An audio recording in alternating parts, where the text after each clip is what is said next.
Welcome to the Learning Pines YouTube. We hope this video helps. You start by preparing the console and apps. This avoids corrupted saves. First, wake your controller and make sure it's connected or stand by the front power button. Next, close games and apps. Press the Xbox button, go to Home, highlight the active app, and press Menu to quit. This ensures progress is saved. Finally, choose your shutdown type. Full shutdown removes power to hardware, while energy saving keeps quick boot state. Once done, move to the power options to finish. Now you execute the shutdown. Press and hold the Xbox button on your controller for about 6 seconds to reveal the power menu, and then select Turn Off Console. This forces a clean shutdown. Alternatively, press the physical Xbox button on the console briefly if you configured one-button shutdown in Settings.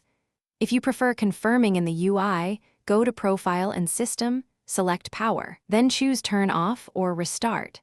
This lets the system close background services properly, which prevents finish by confirming the console is fully off.